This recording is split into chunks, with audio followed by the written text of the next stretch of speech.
Hello friends, રીપી e learning હબમાં આપનું સ્વાગત છે। મિત્રો, આ સેશનમાં આપણે રાસાયણિક ગુણધર્મો પર આધારિત એમસીક્યુ સોલ્વ કરશું। ચલો શરૂઆત કરીએ મિત્રો। પહેલો એમસીક્યુ છે +1 ઓક્સિડેશન અવસ્થાની સ્થિરતા ખાલી જગ્યા ક્રમમાં વધે છે।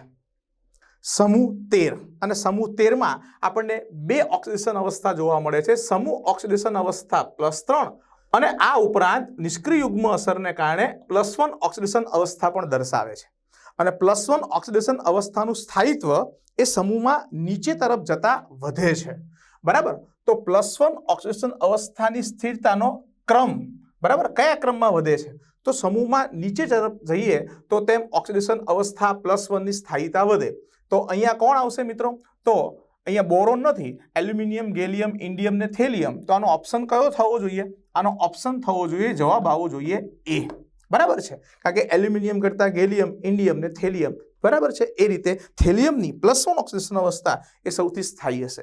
આ જ સવાલને મારે ટ્વિસ્ટ કરીને કરવો હોય મિત્રો તો એમ પણ પૂછી શકાય કે નીચેના પૈકી કેમાં નિષ્ક્રિય યુગ્મ અસર સૌથી વધારે અસરકારક છે, પ્રભાવી છે? નિષ્ક્રિય યુગ્મ અસર શેમાં સૌથી વધારે અસરકારક છે, પ્રભાવી છે? એવી રીતે પણ પૂછી શકાય। એમાં પણ જવાબ મિત્રો આ જ આવશે। સમૂહમાં જેમ નીચે જતા જશું તેમ તેમ નિષ્ક્રિય યુગ્મ અસર વધતી જશે અને +1 ઓક્સિડેશન અવસ્થાનું સ્થાયિત્વ વધતું જશે। એટલે આ એમસીક્યુ નો જવાબ થશે એ। ચલો નેક્સ્ટ એમસીક્યુ પર જઈએ।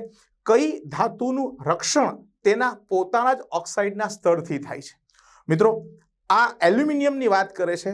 જાણીએ છીએ આપણે કે એલ્યુમિનિયમ એ સક્રિય ધાતુ છે અને એલ્યુમિનિયમને આપણે હવામાં ખુલ્લો રાખીએ તો એલ્યુમિનિયમ જે છે એ હવાના ઓક્સિજન સાથે ટૂંકમાં O2 સાથે પ્રક્રિયા કરીને એની ઉપરનું રક્ષણાત્મક તળ Al2O3 બરાબર Al2O3 રચે છે। અહીંયા એલ્યુમિનિયમ 2 અને ઓક્સિજન 3, તો એલ્યુમિનિયમ ઓક્સાઇડનું સ્તર બાજે છે અને એલ્યુમિનિયમ ઉપર આવું એલ્યુમિનિયમ ઓક્સાઇડનું સ્તર રચાવાને કારણે ત્યાર પછીની કોઈ એસિડ, બેઝ કે અન્ય કોઈ સાથેની પ્રક્રિયામાં એ રક્ષણાત્મક સ્તર અગત્યનો ભાગ ભજવે છે, પ્રક્રિયા થવા દેતું નથી, એક પ્રોટેક્ટિવ લેયર તરીકે મિત્રો કામ કરે છે। અને આ સ્તર છે ને બહુ જ પતલું, એટલે 10⁻⁴ નેનોમીટરથી 10⁻⁻6 નેનોમીટર જેટલું એકદમ બારીક સ્તર હોય છે।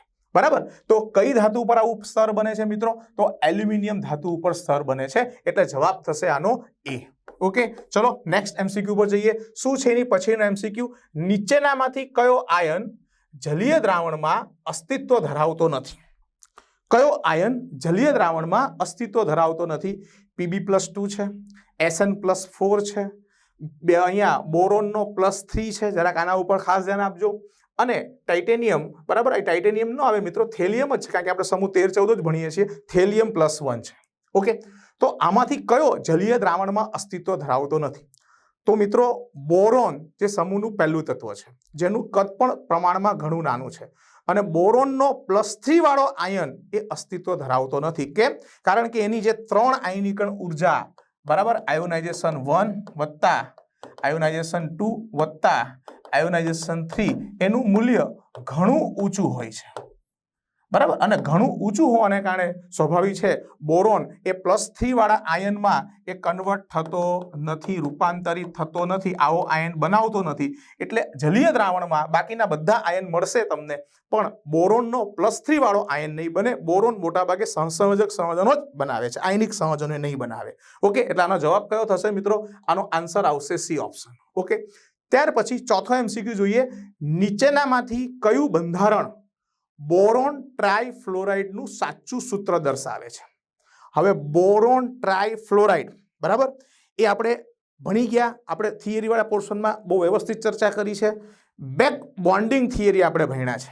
આવું આપણે એમાં જોયું હતું કે બોરોન સાથે આમ ફ્લોરિન, 3 ફ્લોરિન જોડાયેલા છે, આની ખાલી કક્ષક છે P કક્ષક અથવા 2p કક્ષક, ચોખ્ખોટ કરી દઉં, અને આ ફ્લોરિનની ભરાયેલી 2p કક્ષક એક ઇલેક્ટ્રોન ધરાવતી આવી ભરાયેલી, ને આ ઇલેક્ટ્રોન યુગ્મ અહીંયા દાન થાય છે।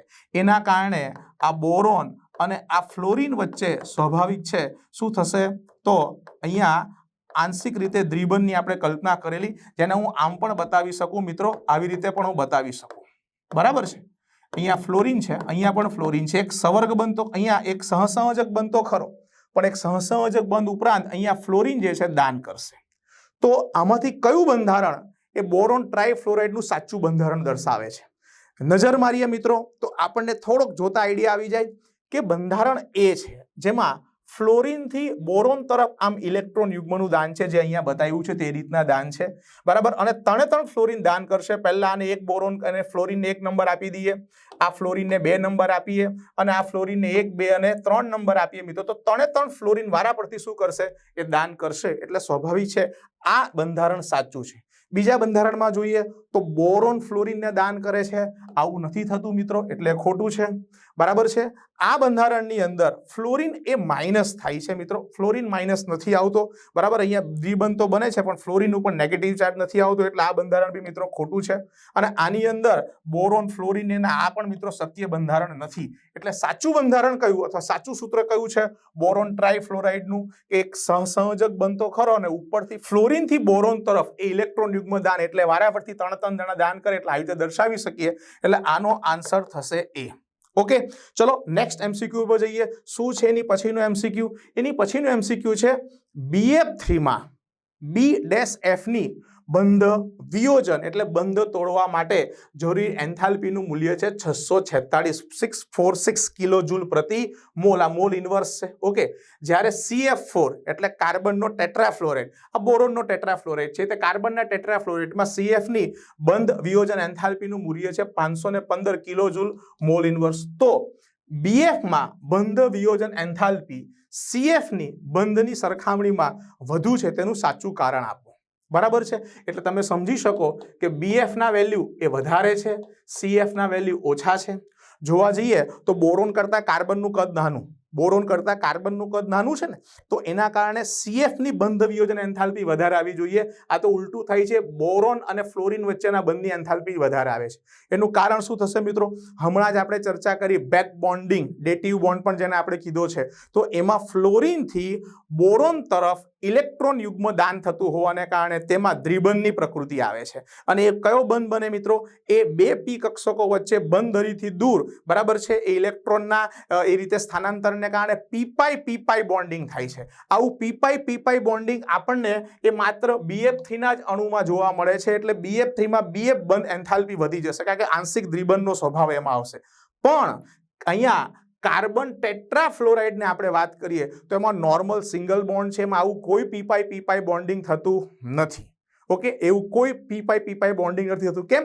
કારણ કે કાર્બન પાસે એવી કોઈ ખાલી કક્ષક નથી। કાર્બનનું સંકરણ sp3 થાય અને કાર્બન પાસે પેલા બોરોનમાં કેમ એક p કક્ષક ખાલી હતી, એવી રીતે કાર્બન પાસે કોઈ p કક્ષક મિત્રો ખાલી નથી, અને એના કારણે CF4 માં એવું p-p બોન્ડિંગ થતું નથી। તો આનું કારણ શું છે કે આની બંધ એન્થાલ્પી વધારે છે અને આની બંધ એન્થાલ્પી ઓછી છે? એનું કારણ છે મિત્રો કે અહીંયા BF3 માં p-p બોન્ડિંગ થાય છે। એને અનુરૂપ આપણે જવાબને શોધીએ તો પહેલો જ વિકલ્પ વાંચો, BF3 માં B અને F અહીંયા રહી ગયું છે, વચ્ચે p-p આંતરક્રિયા મહત્વપૂર્ણ હોય છે, જ્યારે CF4 માં C અને F વચ્ચે આવી કોઈ આંતરક્રિયા શક્ય બનતી નથી, અને એના કારણે આની બંધ વિયોજન એન્થાલ્પીના વેલ્યુ વધારે, જ્યારે CF માં બંધ એન્થાલ્પીના વેલ્યુ ઓછા કે નીચા હોય છે। એટલે આનો આન્સર થશે મિત્રો એ, આનો જવાબ આવશે એ। ઓકે, ચલો નેક્સ્ટ એમસીક્યુ, છઠ્ઠા એમસીક્યુ પર જઈએ। નીચેનામાંથી કોની સાથેની પ્રક્રિયાથી એસિડ H2 મુક્ત, બરાબર છે, શબ્દ અહીંયા છે મુક્ત નહીં કરે અથવા મુક્ત નહીં થાય? શેમાંથી હાઇડ્રોજન છૂટો નહીં પડે, સાદી ભાષામાં કહું તો, બરાબર છે? કઈ કઈ છે? તો એલ્યુમિનિયમ છે, ઇન્ડિયમ છે, થેલિયમ છે અને બોરોન છે, બરાબર છે। હવે આપણે જાણીએ છીએ કે સમૂહ 13 માં, બરાબર, સમૂહ 13 માં આ જ એક અધાતુ નેચરનો છે, બાકી આ હાઈએસ્ટ ધાતુ છે, અને આમ જઈએ તો ધાતુ ગુણ ઘટે છે, પણ છે તો ધાતુ। અને આ બધી જે ધાતુઓ છે ને મિત્રો, ધાતુઓ આપણે જાણીએ છીએ ધાતુ એસિડ સાથે પ્રક્રિયાથી હાઇડ્રોજન મુક્ત કરે છે, એ ધાતુનો સ્વભાવ છે, અધાતુનો નથી। એટલે કોણ એસિડ સાથેની પ્રક્રિયાથી હાઇડ્રોજન મુક્ત નહીં કરે? તો સ્વાભાવિક છે, અધાતુ હોય તે મુક્ત નહીં કરે, ને અધાતુ કોણ છે આમાં? આમાં છે બોરોન, ઓપ્શન થશે ડી। એટલે આન્સર મિત્રો એનો જવાબ આવશે ડી, બરાબર છે, બોરોન આ કામ નહીં કરે। ચલો 7મો એમસીક્યુ જોઈએ। નીચેનામાંથી કયું વિધાન સાચું છે? ચલો જોઈએ કયા કયા વિધાનો છે। BCl3 AlCl3 બંને લુઈસ એસિડ છે અને BCl3 AlC કરતા વધારે પ્રબળ છે, બરાબર, પહેલું વિધાન આ છે। BCl3 AlCl3 બંને લુઈસ એસિડ છે, AlCl3 BaCl3 કરતા, એટલે ટૂંકમાં આની અંદર આપણે બોરોનના ટ્રાઇક્લોરાઇડને પ્રબળ બતાવ્યો છે, આમાં એલ્યુમિનિયમના ટ્રાઇક્લોરાઇડને પ્રબળ લुईस એસિડ તરીકે બતાવેલો છે. BCl3 અને AlCl3 બંને સમાન પ્રબળ એસિડિકતા ધરાવે છે. BCl3 અને AlCl3 બંને લुईस એસિડ નથી. તો પહેલા તો મિત્રો આપણને ખબર જ છે કે BCl3 અને AlCl3 એ સમૂહ 13 ના તત્વો છે. બરાબર, સમૂહ 13 ના સંયોજનો છે BCl3 અને AlCl3. એમની સંયોજકતા કક્ષામાં 3, બીજા સહસંયોજક બનતી બીજા 3 આવે એટલે 3 ને 3 6 થશે. અને આ લોકો અષ્ટક પૂરું કરવા માટે 8 ઇલેક્ટ્રોનનું અષ્ટક પૂરું કરવા માટે મિત્રો શું કરશે? 2 ઇલેક્ટ્રોન એ મેળવવાની વૃત્તિ ધરાવશે. 2 ઇલેક્ટ્રોન મેળવવાની વૃત્તિ ધરાવે એટલે બંને જણા BCl3 અને AlCl3 બંને લुईस એસિડ છે. અને લुईस એસિડની પ્રબળતાનો ક્રમ મિત્રો આપણે કરેલો છે આવી રીતના: BX3, AlX3, GX3 અને INX3.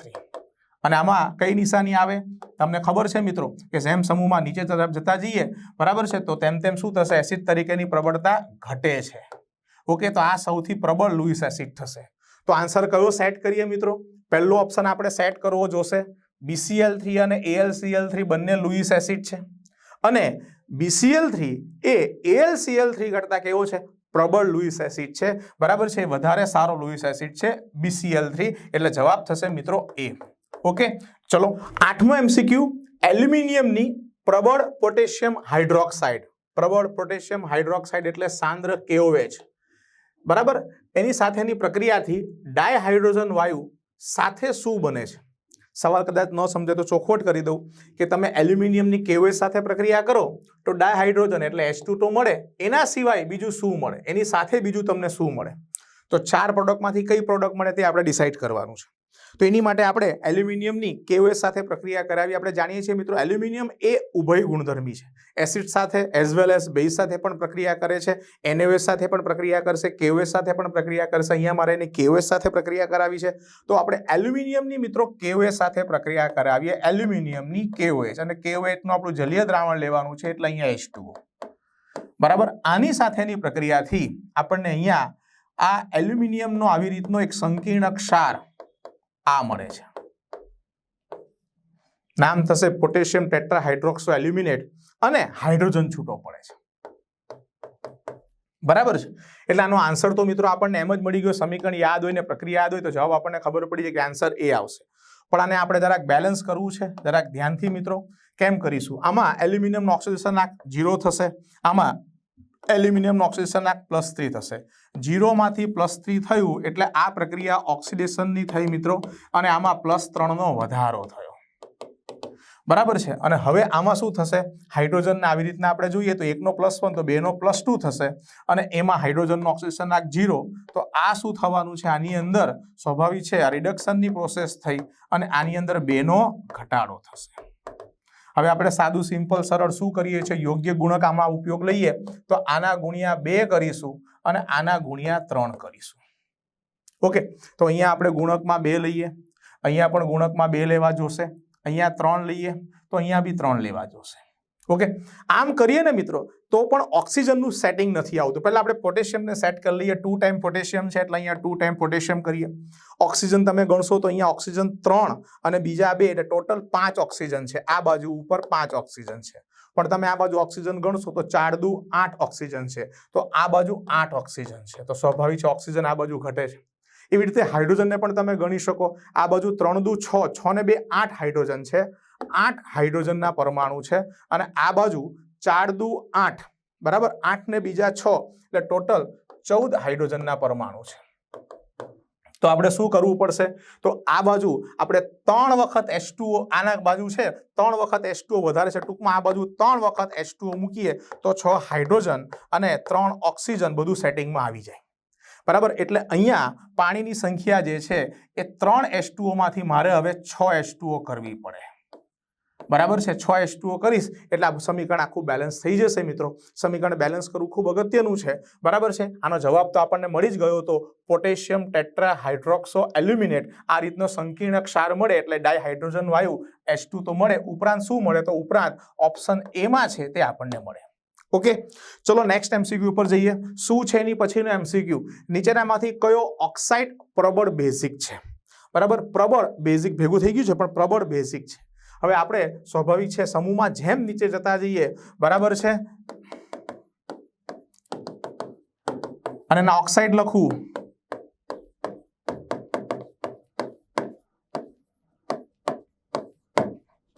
In2O3 અને એમ તો Tl2O3, બરાબર. આ +3 વાળામાં ઓછો મળે, બરાબર, લખવા માટે લખીએ. તો સમૂહમાં જેમ નીચે તરફ જતા જઈએ તો તેમ તેમ શું થશે, એની બેઝિકતા વધે છે. અને બેઝિકતા વધે તો કયો ઓક્સાઇડ પ્રબળ બેઝિક છે? તો સ્વાભાવિક છે સૌથી પ્રબળ બેઝિક ઓક્સાઇડ આપણે જોવા જઈએ તો કયો થશે મિત્રો? નીચે તરફ જતા સ્વાભાવિક છે બેઝિકતા વધે, ધાતુ ગુણ વધે એટલે બેઝિકતા વધે. તો થેલિયમનો ઓક્સાઇડ છે, ઓપ્શન ડી માં છે, એની સૌથી વધારે બેઝિક ઓક્સાઇડ થશે. આન્સર થશે મિત્રો એનો, બરાબર છે, કયો? ડી. ચલો ત્યાર પછી 10મો MCQ, Al2Cl6 ડાઈમરમાં બધા જ AlCl બોન્ડ બંધો સમાન હોય છે. પહેલું ઓપ્શન આપણને આપ્યું છે. 3 Al-Cl બંધો સમાન અને 3 નથી હોતા. 2 સમાન અને 4 સમાન નથી હોતા. 2 AlCl બંધો સમાન નથી અને 4 સમાન હોય છે. આ તો બધું કન્ફ્યુઝ કરે એવું છે. એની માટે આપણે પહેલા AlCl3 ને જોઈ લઈએ. AlCl3 માં મિત્રો એલ્યુમિનિયમ જે છે 3 ક્લોરીન સાથે આવી રીતે સહસંયોજક બંધથી જોડાયેલો છે. આ 3 ક્લોરીનમાં આવી રીતના બંધ રચાયા પછી પણ 3 ઇલેક્ટ્રોન યુગ્મ હોય છે. એવી રીતે અહીંયા બીજો એલ્યુમિનિયમ, બરાબર છે, અને એની સાથે 3 ક્લોરીન આપણે દર્શાવ્યા છે. એલ્યુમિનિયમ એ બાષ્પક અવસ્થામાં વાયુ કલામાં શું કરશે? 2 AlCl3 ભેગા કરીને Al2Cl6 બનાવે છે. અને એની અંદર ખાસ મિત્રો ધ્યાન આપજો કે આ જે છે આ એક ઇલેક્ટ્રોન યુગ્મ, બરાબર, એ આને દાન કરશે. એવી રીતે અહીંયાનું એક ઇલેક્ટ્રોન યુગ્મ અહીંયા દાન થશે. તો આ 2 ક્લોરીન જે છે સેતુબંધથી જોડાયેલા એમ કહેવાય. એટલે એનું સ્ટ્રક્ચર જો આપણે જોઈએ તો એનું સ્ટ્રક્ચર મિત્રો કંઈક આવું થશે. આ ડાઈમરમાં આ અને આ જે બંધ છે મિત્રો, બરાબર, એ સવર્ગ સહસંયોજક બંધ હોવાને કારણે કંઈક અલગ પડે છે. આ 221 PM નો હોય છે અને આ જે બધા બંધ છે નોર્મલ એ બધા 206 PM ના હોય છે. ઓકે, આ બી મિત્રો 221 PM નો થશે. સવર્ગ સહસંયોજક બંધ છે એટલે આ પણ 221 PM નો. અને આ બંધકોણ છે મિત્રો એ પણ જુદા પડે છે.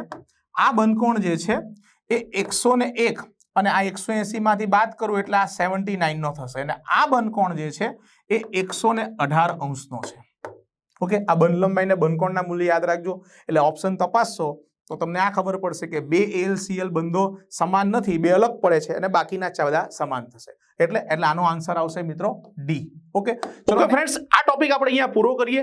મળીએ નેક્સ્ટ વિડીયોમાં નવા જુસ્સા સાથે. ઓકે, થેન્ક યુ મિત્રો.